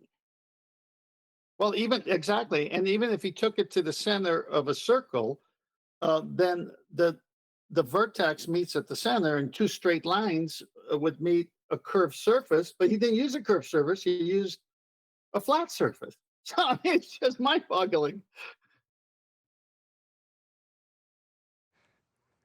And now that we know that the distance we measured is 1/240th of the way around the whole Earth. No, you no way, shape or form got that. You inferred that the angles of a flat Earth were moved to the centre of hell, and then Earth became the protractor. If we take the distance that I measured, the distance that I biked, and multiply it by 240, we can figure out how big the circumference of the entire world is. No, it'd violate the measurements you just took of angles. So absolutely not. There's immediately a massive break in logic here. When we do that, we end up with 33,120 kilometers. Of a protractor that was taking measurements off the surface and then became a protractor of Earth.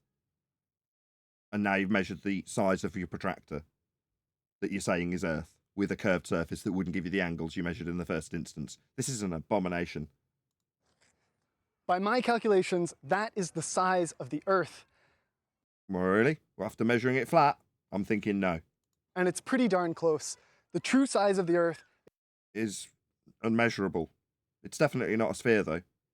I mean, that would imply a shape, and we're dealing with a flat plane, an aspect, which you have utilised to tell you how flat somewhere is, with reference to sea level. Level! Yeah, level Earth. Like the measurements you took, the angles. is 40,075 kilometers. Meaningless drivel. The angles he took in the first instance would have curved lines to them. If this angle wasn't an angle anymore, it makes no sense. Which means that my measurements and nonsense. It doesn't mean anything. Like I say, you'd have a curved line to the angle you took in the first place, because you took it off a flat Earth.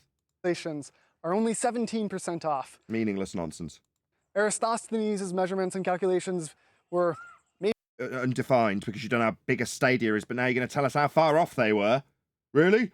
So you know how far off they were when you don't know how big a stadia is, but they're within 16%? Show us the actual measurement then. Where's the actual measurement of a radial value or a circumferential value? Where's that? So we can compare. You're going to give that right at the end then? You're going to show us exactly how it's been measured, so you can compare and contrast your garbage that used flat Earth to give you something that worked at the middle of a sphere, you assumed? maybe 16% off. Maybe it's 159 million% off. We don't know, do we? Because we don't know how big a stadia is. Meanwhile, a stadia, even if you measured that at a distance off a flat plane to see the angle difference between the sun in two positions when you're at their GP, yeah, well, that difference is still being measured off a flat plane. I'm really happy with how that turned out. Me too. You proved a flat Earth repeatedly and then inferred your religion on the centre of hell with the angles that wouldn't be angles anymore if you put them there. Man, When Eratosthenes... man, Nathan, 1%, 16%, same difference, man. What's wrong with you? Yeah, if you're 15%. contradicting measurements, I mean, really, it doesn't matter if it's 1% or 16% of the amount you're contradicting it. While we use units that have been lost to time, we don't even know what the guy was talking about. We don't know how big a stadia is, but yeah. Well, he's off by 1%. Well, that's it, right? How do you know you were off by 1% of a unit you couldn't use while you prove a flat Earth? Well, it's He should have used town halls. If he'd used town halls, it'd have been within 6%. There'd be no variant, just within 6% if he'd used town halls. What if That's he used a great. Coliseum instead of a stadium? Well, yeah, but he used right at the beginning the flattest, straightest part that he knew on Earth in Saskatchewan for 140 kilometers, 86 miles flat. He used that. Yeah, Anthony's because what did else this would you experiment. use? A curved Earth? Tim, get out of here. Yeah, he couldn't do it if the ground was curving away at 8 inches per mile squared. I mean, then he wouldn't have any angles because the baseline would be curved. You know, when he leveled out his so-called sundials? Yeah, well, you wouldn't have a baseline to get an angle off if it was curving away. Over 2,000 years ago. Well, based on his radius value, that would be 5,000 feet of drop on just 86 miles. But he said it was flat. How can he have 5,000 feet of drop from one tangent point to another? And then, I mean, it just, I can't relate. He not only proved that the world is round. No, he didn't. I asked earlier, it was ambiguous whether or not he inferred that this measurement that could equally be done spherical. If Earth was spherical, you could do this. There'd be many other effects that would go alongside it. But ultimately, the change in shadows, I should put it up again, isn't in no way an inference of a spherical surface. But then when you use what's on screen now, flat, and then say that the angles you measured off a flat baseline can infer that if they were in the middle of a ball, well, then all of these angles would have curved lines under them and wouldn't be angles anymore. So it violates the first measurement. But he thinks that this proved Earth's a sphere? No, it's a numpty way of taking flat Earth angles and putting them in hell, and then violating the angle that wouldn't be an angle anymore from the surface to say that it's a certain size. What, a ball that couldn't be a ball because you couldn't get angles from it anymore to make this inference? Utterly absurd. Quick shout out to Original D-Rose. This numpty reiterates the term circumference. Does this numpty not know the term circumferal does not solely denote the description of that which is globular or spherical? Question mark. I don't know what he doesn't know, D-Rose, but I really appreciate the super chat. Thank you very much indeed for your generosity. Did you want to drop something in because you're here? No, I'm good, man. Okay.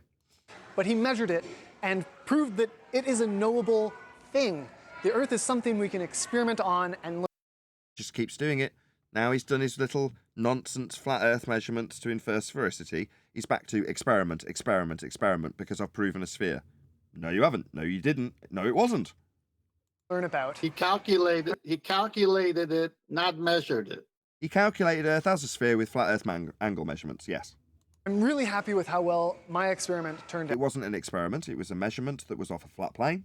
Because I have confirmed that the You haven't confirmed Jack. You've confirmed Earth is flat, and that's how you've been measuring it. Earth is indeed round. No, is indeed round when you take flat Earth angle measurements and transpose them to the centre of a presupposed sphere, you assume, to infer that the Earth is the protractor and not the angle measuring device used on the surface that is flat and used flat. Definitely haven't proven Jack. Is it round or spherical? Which is it? And I measured it to be 33,120 kilometers around. No, you didn't. You calculated it with angles off a flat Earth. It's not measuring Jack. You think you've measured something. Notice how when this dipshit makes angle measurements, he can say that everything he's done thereafter is a measurement of Earth's circumference. We say you take an elevation angle measurement off a flat Earth and people say, that's not an angle measurement. Yeah, it is. It's an angle measurement off a flat Earth. No, it's not. No, it's a calculation of a flat Earth. No, it isn't. It's a measurement of a flat Earth. Like he did. He was measuring a flat Earth too with 90s on the ground and degrees off a flat baseline. Yeah, that's a flat Earth measurement that he did. The measurement that he did, the only thing he measured, angles, was on a flat Earth. But from that he can infer that his calculation using flat Earth angle measurements is a measurement of Earth's sphericity and circumferal value. Oh my God. Know the difference between measurement, that would be what you did on a flat Earth, measure, and calculation. One that includes a bastardization of the angle you first took, I might add. That's not measuring a sphere, Dumbo. And that's not exactly right, but it's not right at all because you took angles from a flat Earth. I mean, my measurement Yeah. is closer to the Earth than it is to Mars, and I'm pretty happy with that. Yeah, back to Kepler's assumptions of interplanetary motion scaling from Kepler and Huygens' assumption of Venus having the same hour as Earth for him to assert how Mars is so far away. My God, he doesn't know Hey, any of his own Nathan. rhetoric. Go on. Nathan, do you think they're deliberately saying round and not spherical because they know that they're getting the measurements from a flat Earth? It's possible it could be flat and No. round. No, that's just poor No. linguistics. Where we have to be hyperspecific here, vigilant and hyperspecific with our language, he doesn't. He can play fast and loose, and it doesn't matter to him. Why? Well, because he's got 150,000 subscribers. Why would he have to be careful with his wording? He doesn't. He can say round when he means spherical. He can use flat Earth angles when he's saying they're coming from hell. It doesn't matter. He's a baller. He can do whatever he likes. We have to be hyperspecific. We have to employ the Socratic method. We have to define terms because we are flat earthers. Perfect answer. That the reason my he measured a halibut, but thought he was on an orange. measurement isn't 100% accurate is because It's rounding out with the measurement. It wasn't one. The only measured bit was flat Earth. Isn't 100% accurate. So not only is it not an empirically validated experiment, it's not even an accurate measurement.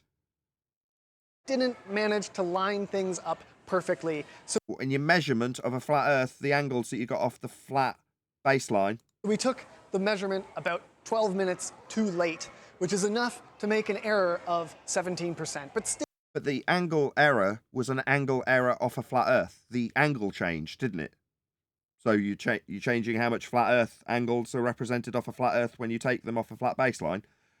Yeah, it doesn't make any difference to the sphericity because there isn't any. Still, I'm really, really happy with how well it turned out.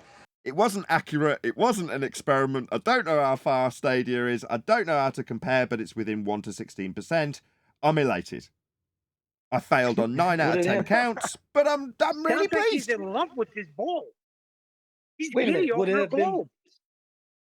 Would it have been better if he bought a Rubik's Cube and did this with a Rubik's Cube?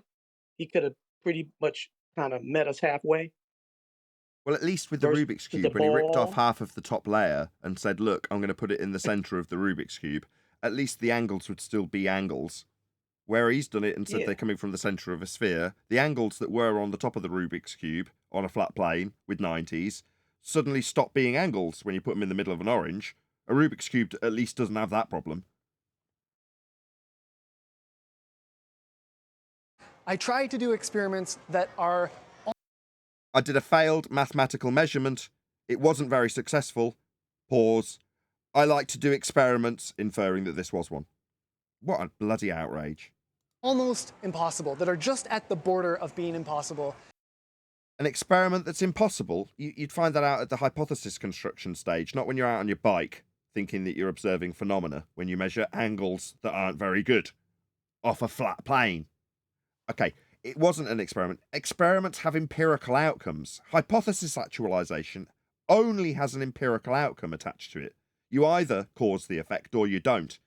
And if you don't, you validate your null hypothesis. Zero difference result. A didn't cause B. Tick! Validated. Empirically. But you think I tried to do experiments that are just on the edge of being... Oh, what a clown. You have absolutely no idea what science is. Why? Because you're a numpty bull believer. Give him 176,000 subscribers. And so if they always worked out perfectly 100% of the time, I think I wouldn't be trying things that are hard enough. Really? Why did you call them experiments? Why do you think this is science? Why is it that when you take flat Earth measurements, you think you can put them in the middle of a ball and then tell me how accurate the measurements of angles aren't anymore? Sometimes I get asked, how do I make enough money from these videos to fund big science projects like How does he get enough money with 176,000 subscribers to ride a bike on a flat road? Yeah, I mean, it must be awful for you.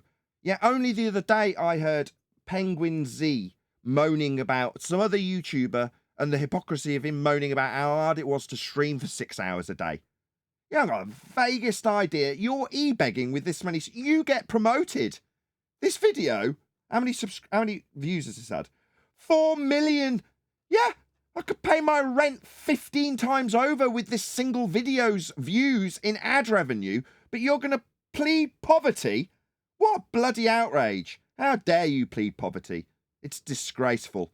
Only I can plead poverty. Only I can e-beg. like this.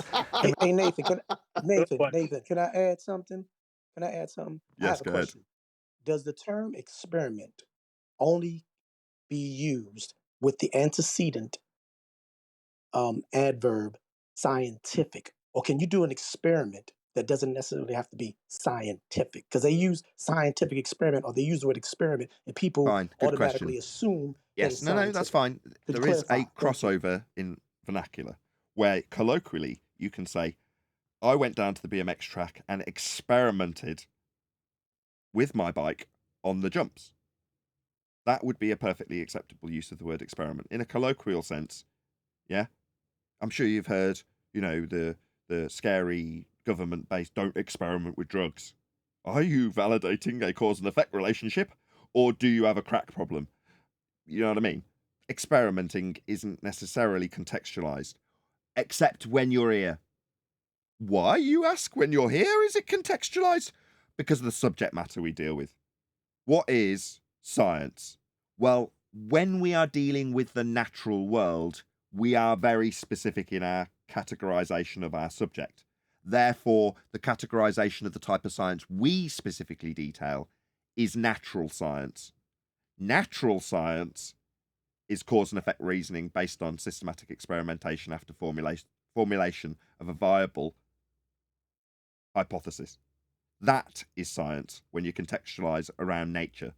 That's what we're dealing with. What's the name of the show? Flat Earth Debate. What are we dealing with? The nature of the world. Therefore, when we say science, it's natural science. Cause and effect reasoning based on a hypothesis. We're not talking about experimenting on our bikes on a BMX track. We're talking about establishing the cause of an effect.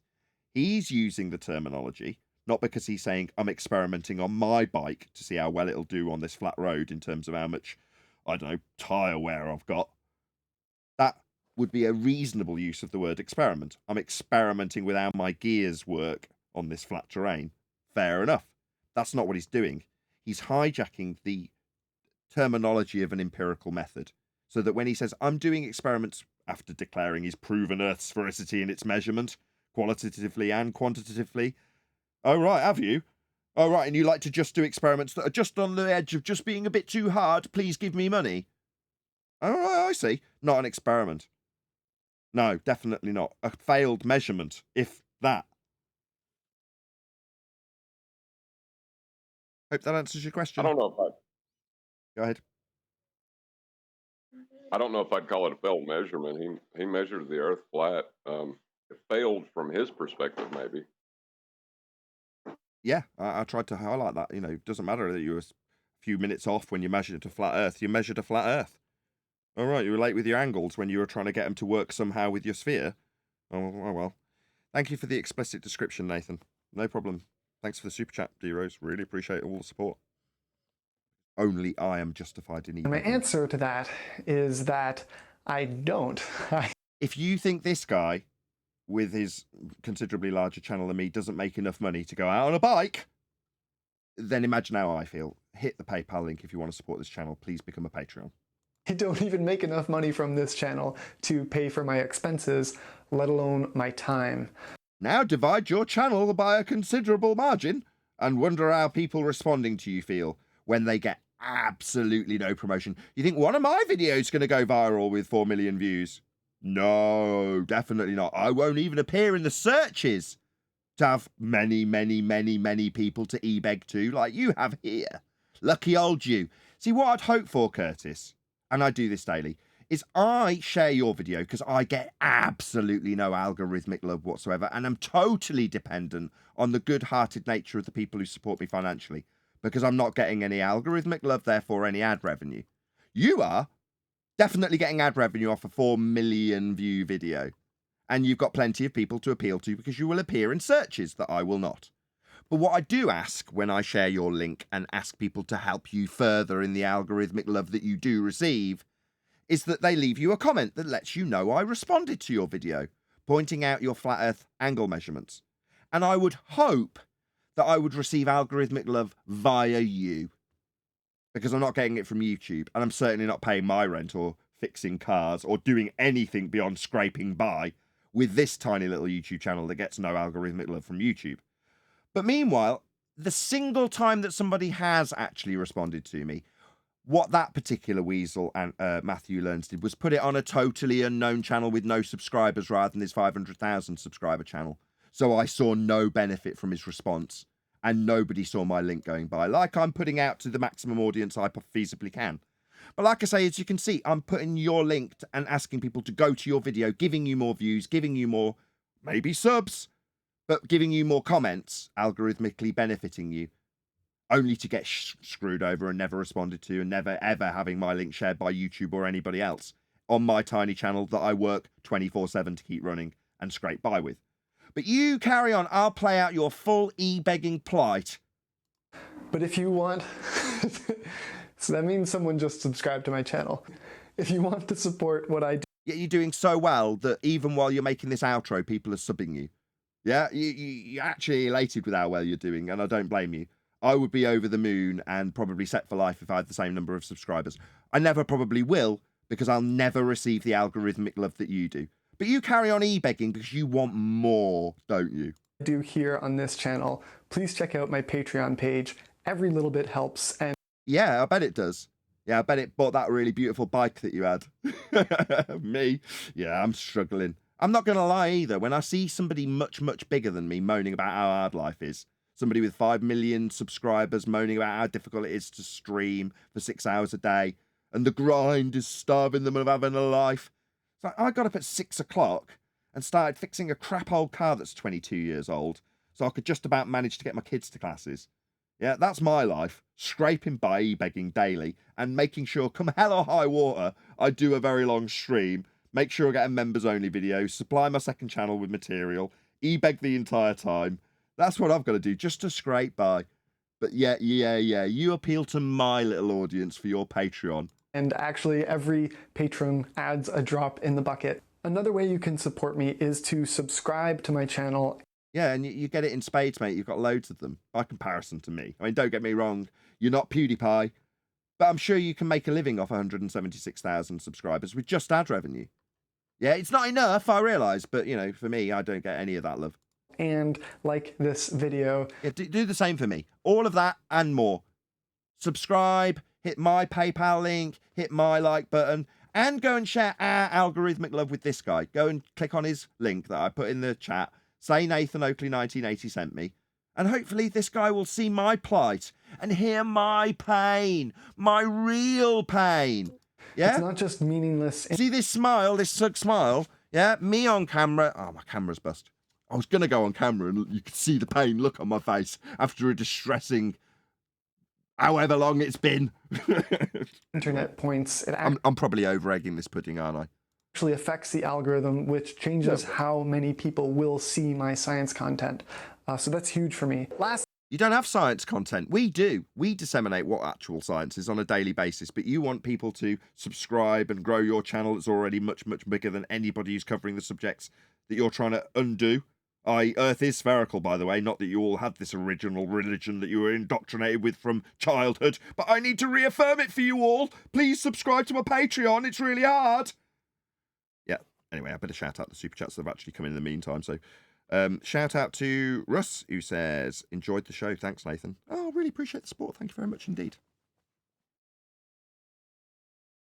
Honestly, I absolutely need to thank Casey and Ryan and everyone at the Saskatchewan Science Centre for making science possible with tape measures. Okay, I think that's it. He's just going to keep plugging his stuff. I don't think we've got any more Ball Earth rhetoric from him. Any other comments? No, in chat, you got a lot of people denying that this baller has claimed over and over again how flat Earth is. It's unreal. I've already measured it. Okay, no worries. Fortunately, I have got the best weapon possible when this happens in the chat. It's called 10th Man. Because what 10th Man has done is taken all of the appropriate screenshots that I need to show him exactly how flat he measured it. Yeah? Here is him talking about his measurement of centimetres of shadow. Here is him detailing how the process along a flat road that he measured and made sure was very flat. And here, check that right angle out. That is a right angle. This is a flat line. And this is his angle that he's measuring with respect to horizontal or the baseline. See, that would be a flat earth. You notice how this line here, it's not curving and falling away at 8 inches per mile squared. I mean, if it was, you wouldn't be drawing 90s on it, would you? Shh, don't mention the 90. Yeah, this is a flat earth that he measured repeatedly. Flat ground for angles. Yeah, that's why he picked somewhere really flat. So he could do this. Flat earth measurement. Maybe this isn't sinking in, guys, in the chat. Or maybe it's just that little bit too painful to acknowledge that this angle is only possible if Earth is flat. Yeah, that is actually the case, though. You don't have to like it. Any other comments?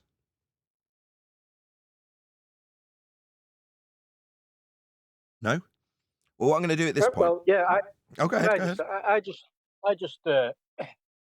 wonder why he's getting so many views and who's viewing it, really, because is it people maybe who are hearing about the flat Earth and then they're thinking, well, they're trying to find things that, well, supposed things that prove the globe, because, I mean, it's just old false rhetoric, what they're listening to, that, you know, we can disprove in an instant. But why? Who is watching? How many people are watching this and why? I can't understand it. Well, I do. All the people that hear that there are these weird people that are running around saying the Earth is flat, right? And then they need to have some type of confirmation bias. Well, they have confirmation bias, so they need to affirm that. So they go find the quick video that says, "Hey, I proved the Earth is a globe with my bike." They just watch it one time. Don't care what this guy says. Don't listen to him saying he's using straight roads and right angles and all this other shit, units he doesn't even know what they are, but he's off by 16%. They don't need none of that. They just have to have the existence of the video. They clicked it one time, and that affirms their belief in a globe. And there you have it. Unfortunately, 100% right, Chocolate. It's sad. Mine's close to chocolates. What happens is people who know the arguments well from this show encounter one of their friends. Devastating, can't respond. Housekeeping questions, for example. Then what they need, because they're hurting, they go online and say answers to flat earthers or type in whatever. And then they run across videos like this or Lawrence Krauss or whoever. And they go, oh, good. For a minute, I thought the earth was flat because that guy was making sense. But now this guy on the bike with the orange, I get it now. So it's confirmation bias for that to relieve the pain. So what did that produce when the pain keeps happening? That produces the trolls eventually. They become trolls. They change and become trolls, and they haunt you on your chat, and they curse at you. They get mad at flat earthers for giving good arguments because we're living rent-free in their head. This is the greatest thing that's ever happened, is all these people having to confirm their bias, put out all these videos. We're going to look back one day and say that was the greatest thing ever. Yeah, that's great. You're It just shows you. right too. Yeah, it just shows you it's in the heads, and it shows you how many people are thinking about it, and how much they're getting scared, but they're just falling on these stupid videos. You're exactly right, guys. Exactly correct. Nice one. Okay, I am going to wish, first and foremost, a massive thank you to both Discord and G+ panels for making today's live show possible. Obviously, I'm hoping everyone will stay tuned because I'm going to continue with the after show, as weird as this sounds, whilst live, so that I can stress the computer and test it. But a huge, massive, enormous thank you to, obviously, all of you for tuning in, liking, commenting, sharing, subscribing, hitting the super chat and all that good stuff. But the discussion will continue, so stay tuned for the after show. Hopefully we'll move everyone across to the after show in in Discord. So it is kind of like an after show, but still live. So if you want to hang around, you'll see what it would normally be like in the after show. But if we do have a crash of the computer, at least I've thanked the panel and you, the audience, for tuning in and liking and sharing and all that good stuff. But the conversation will continue. So if you're happy with that, guys, pretend we've just done an outro. Dun, dun, dun, dun, dun. See, but the difference is when I first came to the topic and I searched answers for flat Earth and things like that, I got some flat Earth stuff. Now you can't get that. It's terrible. All you get is this nonsense. Everyone. Are you talking about the nonsense where he proved a flat Earth over and over again, and then Yeah, but didn't you hear what he said? We get it. Tent Man was right. People don't understand the argument, get it, but a common person just searching through, oh shoot, Earth is flat. Let me see an answer. Boom, they pop on this, and oh, thank God, this guy proved it's a sphere. I can relax now. I see what Neil's doing. Sorry, Neil's trying to do something here. Sorry, John. Sorry, John. What argumentative point are you going to go for with It doesn't matter, John. It doesn't matter. It just I think I picked up what Neil's putting down, John. That's why I'm trying to get a word in. I think you've been trying to do this all show, and it's just the penny has just dropped what you're trying to do, Neil. You're saying, how is it the case that somebody starts hearing about flat Earth and then they end up with this guy being heavily promoted, and they find this guy and it's affirming their bias for a sphere? How is that? How'd you get from A to B in that regard? Well, we were told in 18 by Congress, when YouTube had to sit before them, and they told them what action they would take to deal with flat earthers, to deal with people who highlight that this guy took a measurement from a flat Earth. To deal with us, what would they do? Well, YouTube said that they would offer up, quote, preferred content. In other words, if you're looking for flat Earth, you'll find what we would prefer you find on YouTube. Well, what would they prefer you find on YouTube? This. A guy who measures a flat Earth and tells you, therefore, it's a sphere. He will be promoted. People who say you measure a flat Earth with these angles and then don't conclude with, but therefore it's a sphere, censor them. Make sure that everybody else who's saying anything contrary gets promoted above them in the lists. So this guy might not be, he's not a flat Earth channel. I don't doubt he's covering all sorts of different subjects with his science. Okay. But that means that when he does cover flat Earth, he'll get 4 million views, and he doesn't need censoring in the meantime for everything else he does. So it means that flat Earth will promote him, give him subscribers, because he's being exposed to anybody who searches that subject.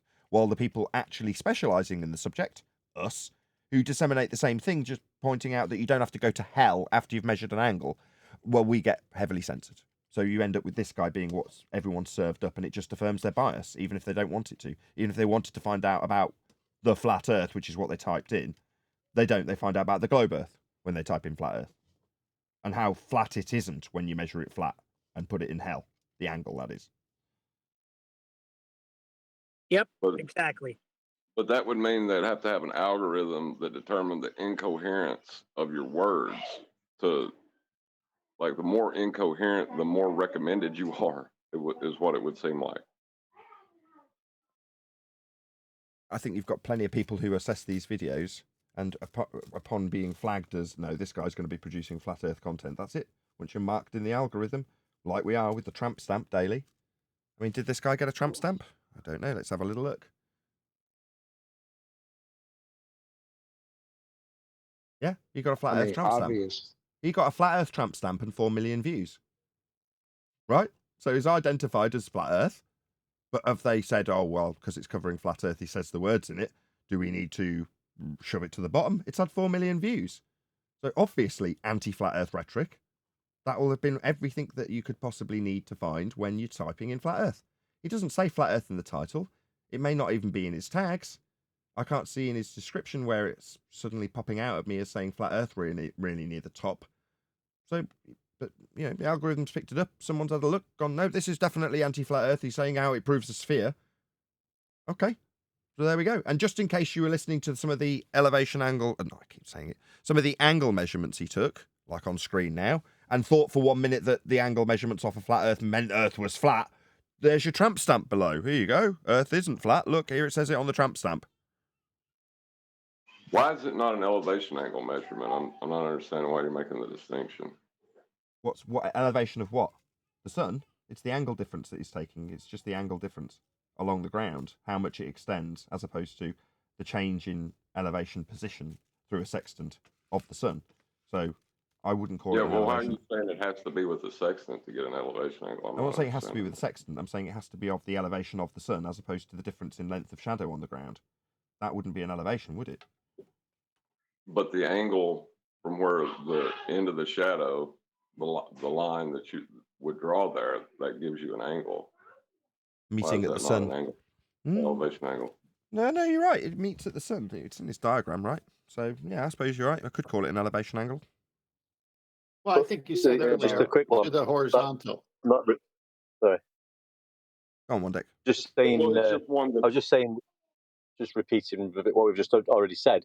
It's a shame, really, because the majority of them people, like we're saying, are probably people who have heard about flat Earth and want to look into the globe, like we've just already explained.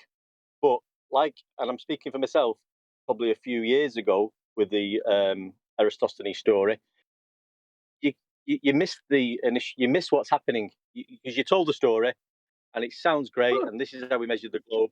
You don't know about them elevation angles and horizontal and angles to the sun as an average Joe. So, like you say, you just hit that. They find him, and it just all sounds so convincing, and it's got to be right. But because they don't know what we know, it's just a bloody shame. I don't know. It just shows how many people. It just shows how many people are trying to get into it and want to try and find the truth, and there's a wall in front of them, or a globe. I don't know about anybody else, but all I heard was a cry for help. A desperate plea, if you will, because he was 3.9 centimeters shorter in vagina. I'm good.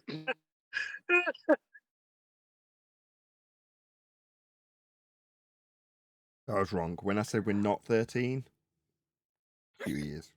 We're 12. Hey, I got to go in 3 minutes, but I want to answer John's statement, or I think maybe it was Neil's. I'm not sure, but it was about the system won't allow your channel to. It has to shove your channel in the basement of the internet because the system that wants to control people's minds and thoughts has these guys up there on top because this is the way they want people to think. This is how they control people. And so you have to break the system because they run it. Well, let's hope nobody, whoever watched that video, or most of these other Eratosthenes videos, let's hope they never actually look into what Eratosthenes actually did or been claimed to do. Because then they'd find out that he had to presume the Earth was a sphere of a radius 3959 miles. And he had to presume that by then, after he'd measured everything flat and proved there was absolutely no way that geometrically the Earth can be a globe, he then went and said, but if the sun was really big and far away. Well, this guy did the same. Brian, this guy did the same thing, except he came out that we're in orange. Yeah, this. I only heard the end of this. It was pathetic. I have not less to say on it. He couldn't even get his calculations right. I mean, come on, you don't. 33,000 instead of 4. That's 7,000 kilometers, you bozo.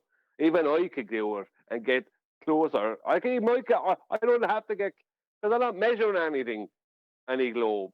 So I can just go blah blah blah 40 whatever thousand kilometers. You know what I mean? Brian, he was only 16% off using a unit that he doesn't even know. That's been lost to time. Yeah, Don't but I worry want to about ask you a question about that, Chocolate. If he was 16, 17% off, I thought science was to validate something empirically, right? He keeps saying science, but then he was saying how he was off by 17%. I think he's talking about math. Science is qualitative, not quantitative. Well, guys, it's obvious, right? This is so obvious. if you measure angles off a flat plane, then you assume light comes in parallel. Therefore, the Earth is a sphere, and you couldn't measure the angles that you used to assert light was parallel. It's complete sense to me. Well, But the if thing he was is, late when he was sorry, sorry, Brian. You go one day.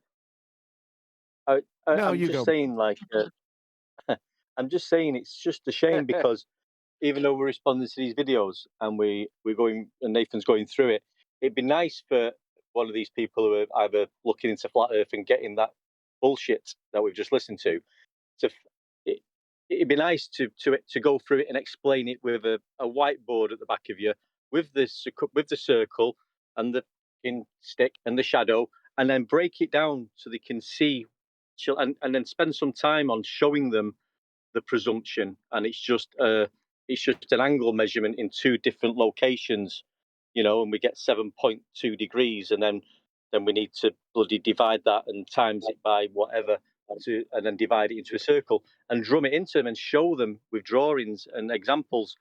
I think that would work better if they stumbled on something like that. Even So if you're they saying find do this what we do every response, day, but with illustration. Do what we do every day, but with illustration. How ironic. Brian's going to do that on his next show. I was thinking the same thing. They already use illustrations. It's called NASA. What this guy should have done, what he should have done, is when he took his measurement that was 12 minutes too late, he should have then gone, well,